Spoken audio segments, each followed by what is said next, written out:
Hey buddies, welcome to another Brazilian Buddy Show. My name is Andrey and I'm here to prove to you that Brazil is more than samba, football and carnival. Today we have Alanna, so Alanna or Alanna in our way. How are you?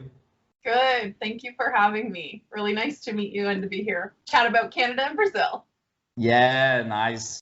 And let's gonna talk about Canada and Brazil. So what is your relation with our country? Yeah, so back in 2012, I was living with a friend who is now my boyfriend. But we met at an exchange house here in Canada while he was learning English, and that was sort of my first introduction. Later on, many years later, we started dating, and then that's how I started learning Portuguese and a little bit more about Brazil. And then eventually got to travel to Brazil and speak a little bit of Portuguese. So over the years, I've just been learning a little bit more, practicing the language, learning how to cook, mostly to speak with his family as well. I traveled to Brazil for my first time about a year and a half ago and fell in love with it, and I would totally live there. I think it was really beautiful, but I definitely got introduced to Brazil through my boyfriend. Oh, nice. I know that when we talk about the exchanges in Canada, we have a lot of Brazilians there. Is it normal to see Brazilians, on the streets or, well, Yeah. first of all, where are you from? Yeah. So I live in Toronto, which is in on the province of Ontario. Toronto's probably the biggest city here in Ontario, and it's very multicultural. It's really normal to actually, yeah, Canadians living in Toronto, I think like white people are probably the minority living in the city. There's so many other cultures within Toronto, so it's very normal to see Brazilians and other cultures speaking in their native languages. I know when you're just on the subway or the metro, I guess you say, it's very normal to hear Brazilians, or just like at restaurants and things. Toronto actually has a lot of like Brazilian shops. Like you can get a lot of Brazilian products. We also have a little neighborhood called Little Portugal, and so there's a lot of Brazilian products that you can find there as well. Wow, as I told you before, Yeah. because we always talk before the podcast, I'm learning again. So I didn't know that we have like a Portuguese community there, This is wow, this is really amazing. And have you Yeah. ever visited there or any restaurant? Yeah, there's some bakeries. There's also like barbecue, like Brazilian barbecue places. So we have Brazilian barbecue restaurants here that it's called Copacabana. Oh, nice. So that has the meat that comes out on the skewers, and like the buffet salads and pão de queijo, and all these foods. But yeah, Little Portugal has bakeries and shops where you can get like Brazilian products. And we also have quite a few online shops that you can order Brazilian products online, and it gets shipped out from Toronto and just delivered to your door. So that's normally what I do, especially now with the pandemic. But I go online and I'll order like, I don't know, tapioca and beets and Torcida and guarana and all that stuff, and I just get it delivered to my house. I would say a good like Brazilian community here. This is awesome. Like churrascarias, padarias. Yeah. This is really nice. This is really Yeah. nice. And traveling to Brazil, how many cities did you visit here? São Paulo? Yeah. So we traveled for 1 month. So my boyfriend is Paulista, so we went to São Paulo first, and Yeah. then we stayed about, I don't know, a week or two there, but we also did travel. So we actually drove down to Santa Catarina and stayed there for a week and enjoyed the beaches, which was really nice. And then we also traveled to Bahia and Minas Gerais. So those were the 4 places. And when we were driving down to Santa Catarina, we made a very quick stop in Curitiba to go to a restaurant there. Okay. Yeah, and so those were the places that we visited, which were all beautiful. But I have so many plans to go back and visit so many other places. Nice. And this is interesting because you visited 3 different places, well, actually 4 because of Curitiba, and they are completely different because you go to the south. Okay, you have beaches the same as in Bahia, but the language is different, right? Like in Bahia, they speak a little bit different, and you were in Florianópolis, probably in Santa Catarina. Yeah, that's right. Okay, and I know that the sea it's a little bit colder, and people speak singing different from São Paulo and different from Bahia, and if you go to Minas Gerais, it's different again. So this is the beauty of Brazil. Like we are completely different from each other, and I think that for a foreigner visit, the south, the northeast, and then the I would say Middle East, the center of Brazil, being more specific, Minas Gerais, Goiás, they have different cultures, and I think that you could see, different faces of Brazil, right? Yeah, it was really nice to, especially while I was learning Portuguese, to travel to different places and help me to understand certain words. I think that's really helpful to know and have friends from so many different areas because you really get to train your ear and learn. So when you are traveling more, it's a little bit more helpful to understand people from all areas. And yeah, like you said, they have a different accent and some speak fast. Like I found people in São Paulo speak so fast, really, really fast. And they just join all of their words together. And so it's really hard to understand. But when I was in the South, they spoke a little bit slower. And in Minas Gerais, they spoke a little bit slower. Even though they were different, it was a little bit easier to understand. And then in Bahia, they have a little bit more of an accent and they pronounce, their S a little bit differently. So interesting point. We make fun from Baianos because they are slow. So they speak a little bit slower than usual. Yeah. And I think for a foreigner, it's better to understand them, right? Did you have the same feeling as me or no? I don't know. I don't know if I found they spoke a little bit slower or not. I think I noticed it more maybe in the south and in Minas Gerais. In Minas, we stayed near Monte Verde, so it was like very laid back.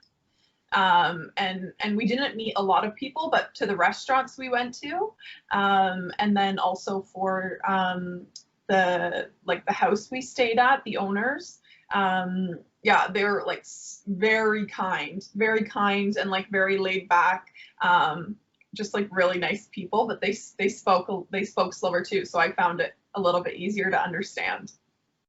Nice. And do you remember the cities? So in Minas Gerais was Monte Verde. Yeah. Maybe the capital as well?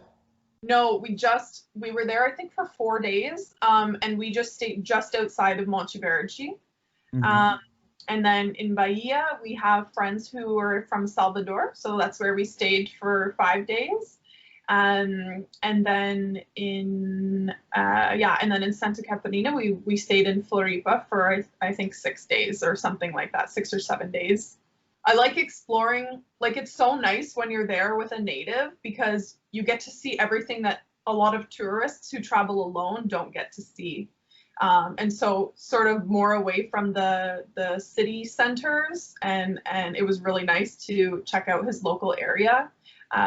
We did go downtown a lot to we visited Liberdade, and now I'm gonna forget the name, the fashion area in São Paulo.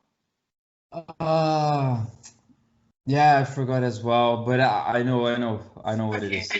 I went there like 3 or 4 times on different days because I'm like I sew and have a studio and things like that. So I was shopping for fabric and getting a bunch of stuff. So we went there so many times as well. But yeah, it was really nice to stay sort of more away from the city centers and learn a little bit more about the local area and where my boyfriend grew up, which I really liked. I like that more than like the really touristy spots, but it's hard.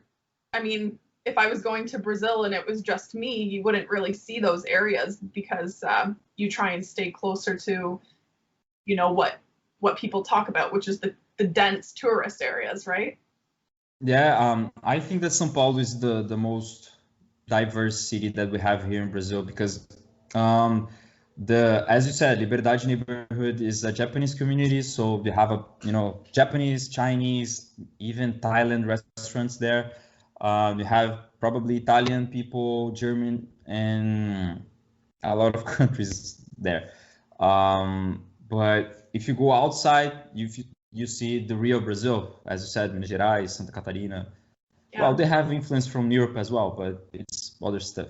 And in Bahia, you have African influence. So you see African, European, here you have a little bit of Asia, and this is really nice. And you started to cook in Brazil or when you returned to Canada? Before we traveled to Brazil, my boyfriend had cooked a few different dishes for me to try, like Torta de Frango and Moqueca, and Brigadeiro, pão de queijo, and things like this. So I tried a little bit that he cooked and then went to Brazil and tried all of this amazing food that I loved. I got a lot of like food products and brought things back, and yeah, I guess sort of like within the last year, I started cooking a lot more Brazilian dishes on my own. But I would just follow like Brazilian recipes and like I would learn more about food and different words in Portuguese through that. And then like I mentioned about having the Brazilian product shops that you can purchase online from. When I needed ingredients, I could order through there and get them delivered, and then use those to cook. So yeah, I definitely enjoying all the food in Brazil, especially in Minas Gerais. Like the food from Minas is so good. True.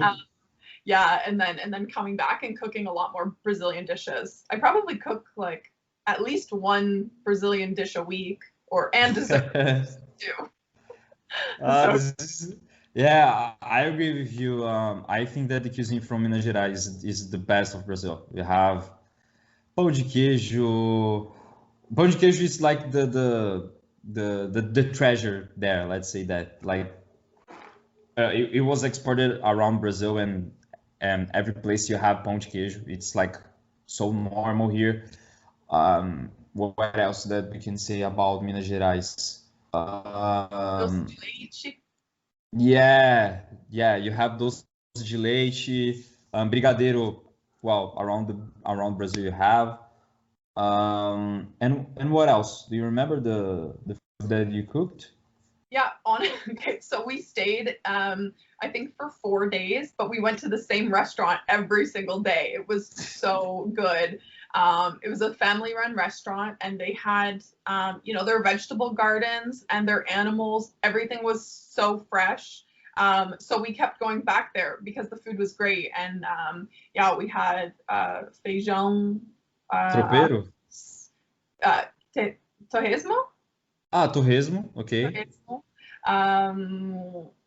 Another sort of appetizer was Peixinho with couve, but deep fried. Couve. Yeah, but she called it Peixinho. Peixinho. It was deep fried couve, like in a batter. Peixinho? I don't remember peixinho. Because peixinho is like little fish, but yeah. I don't remember what it is, peixinho. Because I think when it was dipped in the batter and deep fried, it comes out and it looks like a little peixinho. Okay. Yeah. Okay. And then what else? Like a lot of meat, carne, and then like homemade doce de leite, which was so good. And fresh juice. That's another thing that I loved, is all the fresh juice.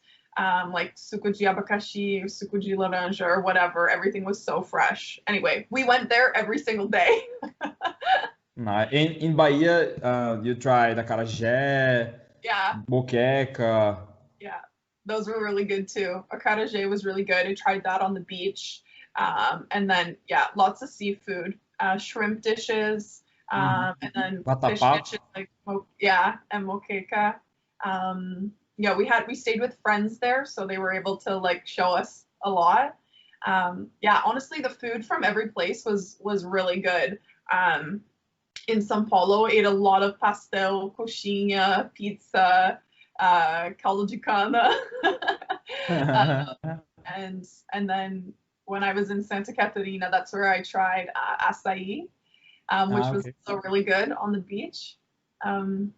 Yeah, honestly, the food there, I have nothing but like amazing things to say about the food. I could eat Brazilian food every single day. It's so good. Yeah, really, really good. Yeah. Probably if I was in, any place in the world, I would like to eat like feijão and arroz. It's like Yeah, rice and beans, because here it's the national dish, like rice, beans, and salad, or meat, fish, whatever. And it's so normal for us that when I go to other place and they eat like sandwich as a yeah. lunch, like, what? No, I want, eat the normal thing here. It's completely different. That's one thing that's different from Brazil and Canada, is like it's normal to have a big breakfast in Canada and then a small lunch and then a bigger dinner. That's very typical. Okay. Whereas in Brazil, you'll have bread and coffee, and then you'll have like a bigger lunch. And so for us, we would still eat that, but like if we were cooking for ourselves, we would have eggs, sausage, bacon, Like um, movies. it's very common for us also to have like pancakes or waffles, and like bigger breakfasts like this, maple syrup, of course. Okay. And then, yeah, so that's one thing that's different from Brazil and here, is sort of portions and like when you eat your bigger meals. Yeah, for example, a Brazilian breakfast here, a fruit with juice, maybe coffee, a sandwich, and that's it. Like, Yeah, this is the breakfast. And then lunch, you have, I don't know, like tons of food. And then at night, well, you eat good as well. So yeah, it's the opposite. And yeah, what about the weather, the Brazilian weather and the Canadian? yeah. So I traveled in January, for the month of January, so it was very hot. The sun was, I'm here, guys, Yeah, summer. I was very, very gringa. I had a hat and shirts and stuff on the beaches covering because I got burnt. I was really red. Yeah, so obviously Brazil, very, very hot. I haven't been in Brazil when it's been your winter. um, Winter, 80 yeah, degrees. yeah. That's it. And like, so in Canada we have 4 seasons, and 3 of those seasons are cold. And then summer for us only lasts like 3 months. So yeah, that's definitely the biggest difference. Brazil is very hot though, and the sun in Brazil is way more intense than the sun in Canada during the summer. Like Brazilian sun, I could get burnt in like 10 minutes from sitting in the sun. It's very intense. Yeah, so have to be careful when you're Yes, and on it's the important. How can I say the thing that we pass body? I yeah, forgot in English. we say sunscreen. Okay. I forgot in Portuguese as well. Protetor do sol. Protetor solar. Solar. Protetor Obrigado. solar. It was necessary to ask for a foreigner. It was necessary to ask for a foreigner. Hey, how can I say this in Portuguese? Because I forgot. Yeah. So if you are here, Protetor solar, please. Where can I buy it? So yeah, that's it. Protetor solar. Very important. Also, I think that the sunscreen in Brazil isn't as good as what we have. So when I came, I brought like big bottles of my own sunscreen here. Important. Yeah. Yeah. Sunglasses as well. Mm-hmm. Try to survive. That's it. The sun, it's really intense, as you said here. Yeah, I think that at summer, depending where you are, the Northeast, it's like 35, 34 degrees. In São Paulo, it's 32, 31 maybe. But the 30 degrees in Brazil, I think that it's more intense than in Canada, you know. Oh yeah. I just I cannot explain. In the South America is hot than from the north. I don't know why, but yeah, this is a reality, right? Yeah, it's like a different sort of heat. Yeah, and do you have any information about Brazil in Canada? Is it normal? Like, what do you mean? Probably. I know that COVID it's really famous right now, but I think in general, like maybe football or talking about the Amazon rainforest or Rio. I don't know. Yeah, I think maybe sometimes. I think too, maybe because Brazil is like the biggest producer of coffee. I think it's normal to see some types of Brazilian coffee as well. I'm trying to think of maybe other products. We in one of our stores, Walmart here, they have like international sections. So they actually sell the Yoki brand of pão de queijo that you can make. Okay. And so you can get like some Brazilian products here too, just in like some of our regular stores. Yeah, but like a lot of the cities that are very multicultural, there are big Brazilian communities. So I think it's normal in some of our bigger cities to have access to more information or more Brazilian products as well. Yeah, and when we talk about Canada here, I know there is a famous school, but I don't know if it's Canadian. It's called Maple Bear, something like that. Oh yeah, I saw when I was traveling. Yeah, is it Canadian? I don't know if it's Canadian, but well, you have a flag from Canada, so yeah, Maple probably, Bear. yeah. And they learn Portuguese and English at the same time for kids, so I think it's a good option. Like if you're Brazilian and try to educate your son with two languages, I think it's nice. I'm a fan of basketball, so I know about Steve Nash. I'm a huge fan of this guy. I know that Justin Bieber is Canadian. So I know that Brazilians think that he's American, but I know that he's a Canadian. I work with aircraft maintenance here in Brazil, so I know that Bombardier is a Canadian industry, is a Canadian company. And searching about, some relations between Canada and Brazil, I found that in, I think 1876, our emperor, do you know that Brazil was an empire? I just read that somewhere last week. Yeah, we were an empire, I think, between 1820 to 1890 something. And we have that second emperor called Dom Pedro II, and he went to Canada to have, a straight relation. And I know that people from Ottawa, maybe, they go to Brazil to try to colonize and found a city, but it didn't happen, unfortunately. So I don't know if we have Canadian communities here, because, as we said, Brazil and Canada has the same feeling of multicultural countries. So we have, African, European, and indigenous people, and then we mixture and we have Brazil. So in Canada, I think it's more separated, right? You have maybe Indian people, you have people from China, or Yeah. what else? England, whatever, like France, of course, really important for Canada. Do you think that this is the same thing? Yeah, and especially like mostly everything is very multicultural in like our big cities. But as soon as you get to smaller towns and everything, there's not a lot of multiculturalism. I would say it's like you will find most like a big mixture of different cultures in just the big cities. So like Toronto, or in British Columbia, it'd be like Vancouver, and some in Ottawa in Ontario as well, but definitely the bigger cities, more multiculturalism. From like, do you have descendants from different cultures from Canada, like in general? Like, I have family from United Kingdom, maybe. Like me personally? Yeah. Yeah, my great grandparents are German. Okay.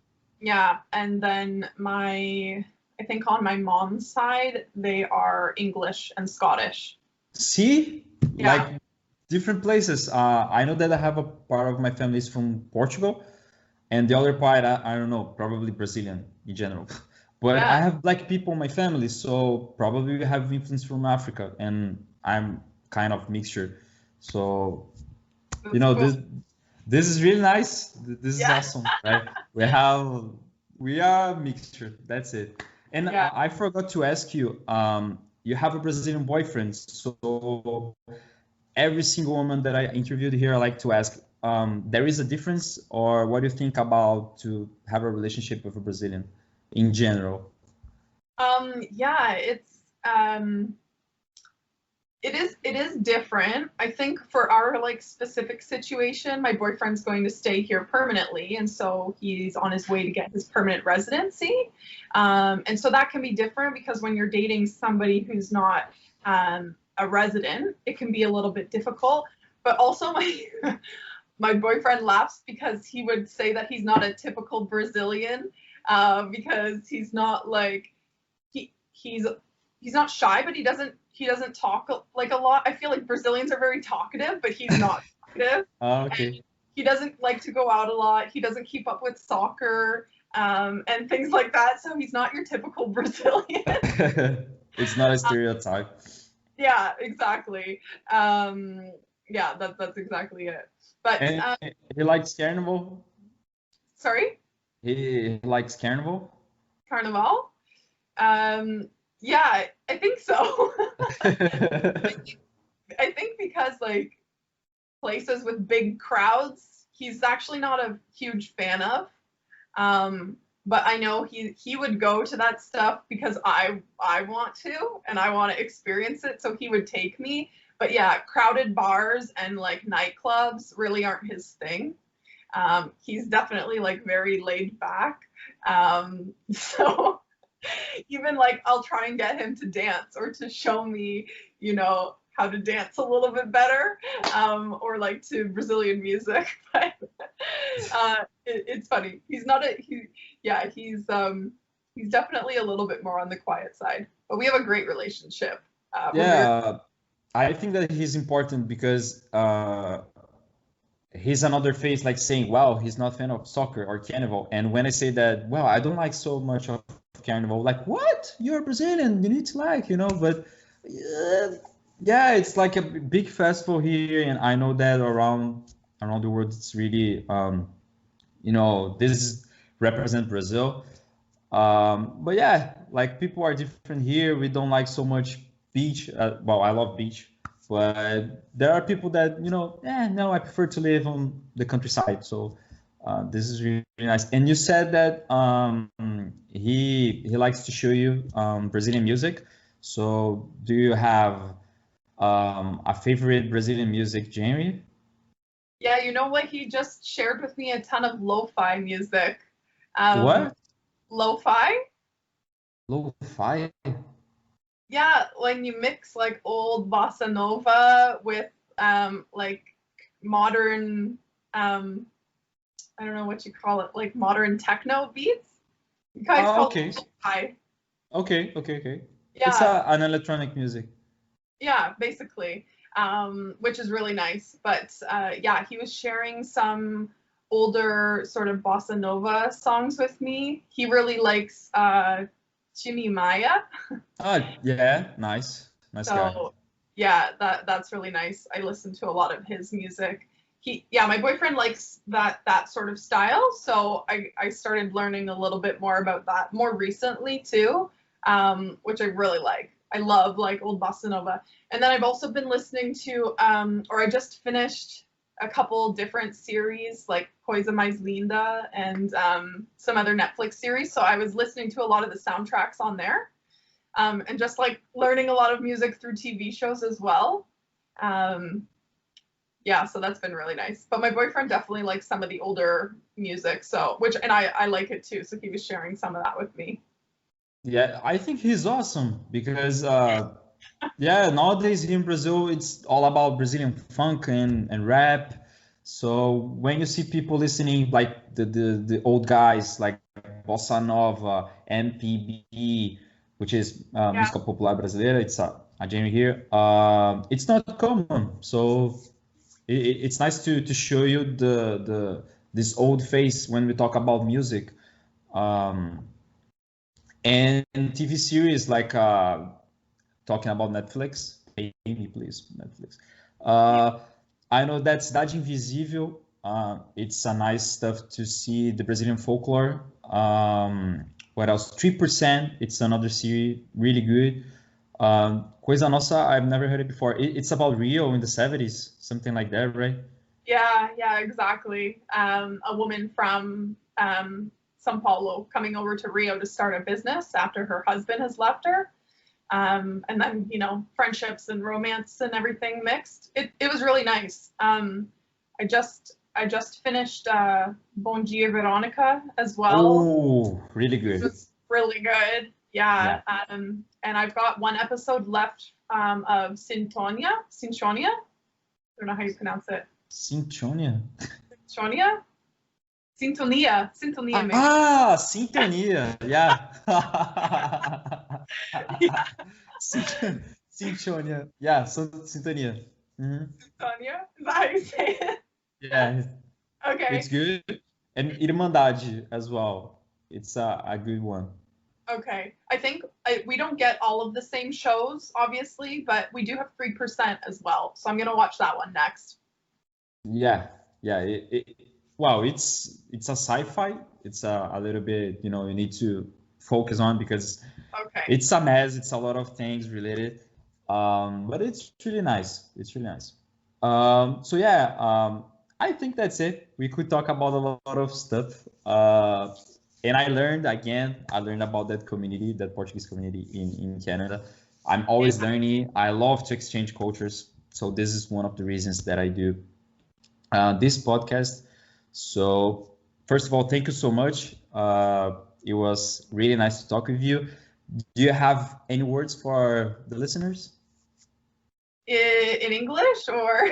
Both. This is a challenge now. In English and then in Portuguese. Okay. Okay. One thing in Canada that, for in Brazil, you guys say ne all the time, right? Ne. Yeah, at the end of any sentence or just like to confirm something, ne. So in English, we say E-H. Okay. And we say that at the end of like a lot of our sentences. And this is not all of North America. This is just like Canadian. So if you come to Canada, something for foreigners to sound more natural, you would say A. In the end. A at the end of like a sentence, or like, for instance, if we were talking about the weather, I was like, oh, it's a really sunny day out there, eh? That's what we would say. Okay. Yeah. And you guys would say like, I don't know, é muito ensolarado, né? That's very similar. We do that. Yeah. Tá muito quente hoje, né? Yeah, exactly. So that's one thing to sound like very Canadian. And then when I started learning Portuguese, my favorite word to say in Portuguese was abacaxi. Just like very suave. Pineapple, right? Yeah, that was one of my favorite words. But I'm learning new words like every day, especially through the shows that I've been watching or the recipes that I use to cook. Yeah, I've been learning every day. And it's also been fun to, like we were talking about before on Instagram, about words that you have that have like 6 meanings, like ponto. Yeah. Omnibus. Yeah, let's go now. This is a little bit of Portuguese class.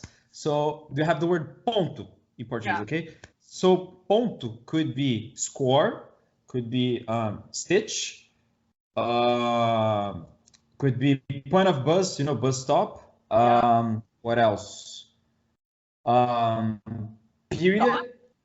Yeah, dot. Period. What else? Yeah, I think that's it. You have more, but I don't remember now. And yeah, there's another word that we said. Do you remember? I know that ponto is the biggest one.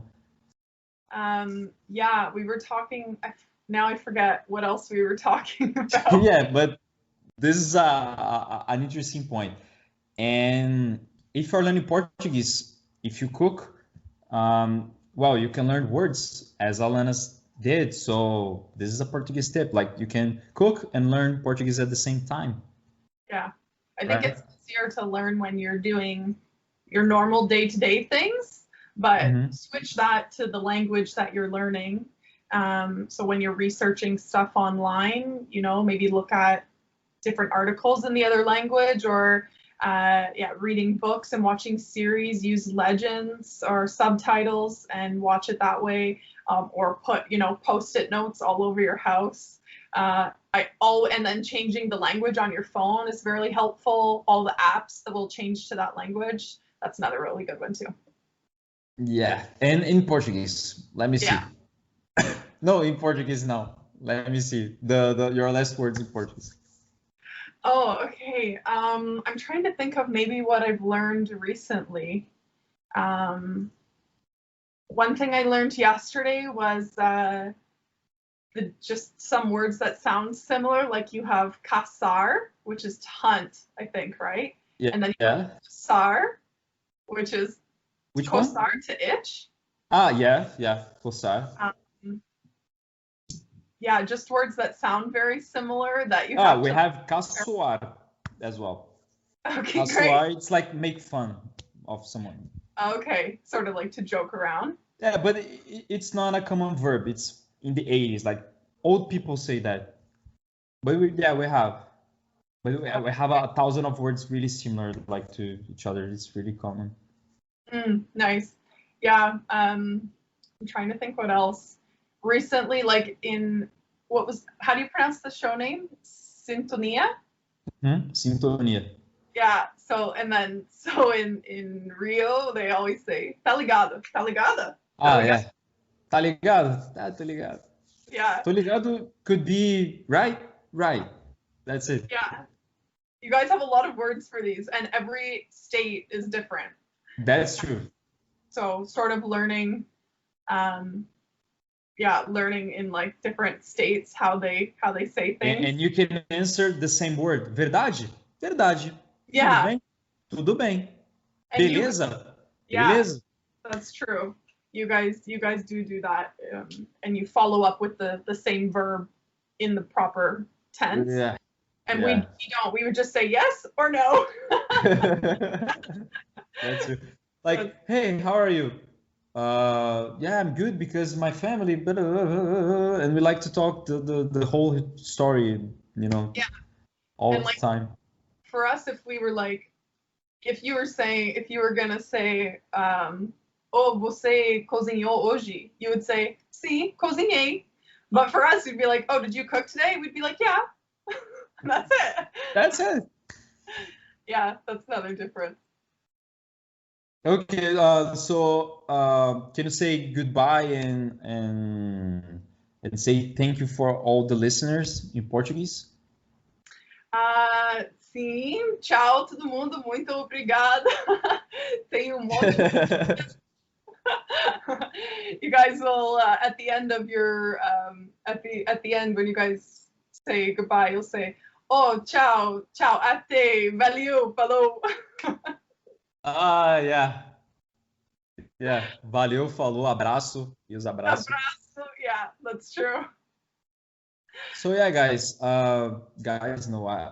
it's buddies. So buddies, thank you so much to be here and see our differences between Canada and of course our relation that we have. We are so friendly with them and then with us. So, muito obrigado por hoje. I see you on the next episode. And tchau, falou, é nóis, demorou, adeus. And that's it. Tchau. Ciao. Bye.